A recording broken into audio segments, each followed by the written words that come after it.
কিছু শূকর উপদ্রব শুরু করেছে আমাদের বাগানে। আমি ওই শূকরগুলোর সম্বন্ধে কিছু বলতে চাই, যাদের কোনো কাজ নাই কচু খেতে কচু ভাঙা ছাড়া। এক গ্রুপ আছে দেশে, এক গ্রুপ আছে বিদেশে, যারা নাকি নির্বাচনকে বাদ দিয়ে সংস্কারের কথা বলছেন, যেগুলো বাংলাদেশের সঙ্গে যায় না, বাংলাদেশের সঙ্গে সেগুলো আমরা কেন মানব। এবং এই যে মানা না মানা নিয়ে কালকে দেখলাম এক ভদ্রলোক, যিনি, আমি নাম নিচ্ছি না, তবে আপনি বুঝে নিন, যিনি দরবেশের সালমান রহমানের টাকা খেয়ে মোটা হয়েছেন, স্বাস্থ্য ভালো করেছেন, চেহারা সুন্দর করেছেন, লম্বা লম্বা কথা বলেন বাইরে থেকে। খুব দুর্ভাগ্যজনকভাবে উনি আমার সঙ্গে কালকে বাজে কথা বলেছেন। তো বলতে থাকুক, আমি বলেছি না কচু খেতে শুকর পড়েছে, আমি শুকরের পর্যায়ে ধরি ওনাদেরকে। তো আরেকজন আছে ফ্রান্সে, খুব আরেকজন আছে একজন ওখানে, কি এটা একটা নাম, ওটা হলো কি বলে এটাকে,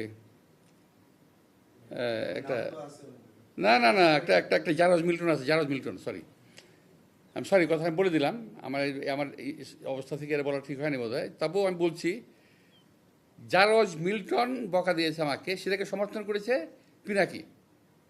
অর্থাৎ জারজ মিল্টন যে ভাষা আমাকে বকা দিয়েছে, পিনাকি সমর্থন করেছে। আমি বলতে চাই যে ওরা সবাই একই বংশের, একই গোত্রের সন্তান। কোনো ভদ্রলোককে এভাবে গালি দিতে পারে না। আমি ঢাকার মানুষ, আমি ইচ্ছে করলে ওরা যে ভাষা গালি দেয় তার চেয়ে জঘন্য ভাষা গালি দিতে পারি, কিন্তু আমার বাপ মা, আমার পরিবার এটা আমাকে শেখায় নাই। ওরা যেটা বলছে এবং বলেছে, এটা ওদের পরিবার থেকে শেখানো, ওরা ওই পরিবার থেকে করে আসছে, শুকুরের জাত। এই দেশের রাজনীতিবিদদের সম্বন্ধে কুচ্ছারণা করে, গালিগালাজ করে, এবং আমি আশ্চর্য হয়ে গেলাম। প্রথম গালিগালাজ শুরু করলো তারা আমাকে,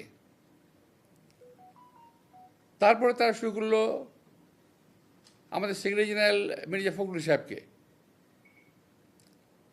তারপর তারেক রহমান সাহেবকে, আমাদের অ্যাক্টিং চেয়ারম্যান, এমনকি তার পরিবার সম্পর্কেও তারা কথাবার্তা বলা শুরু করেছে। আমার আজকে কিন্তু মূলত এই কথাই বলাই ছিল, আমার অন্য কোনো সাবজেক্ট ছিল না। এটাই ছিল আমার বক্তব্য, যে ওরা আসলে চাচ্ছেটা কি।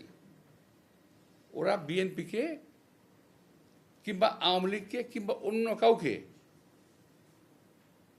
ওরা ভালোবাসে না। গ্রুপটা এবং এই শুকুরের গোষ্ঠী কখনো বাংলাদেশের কোনো সরকারকে স্থিতিশীল থাকতে দেবে না।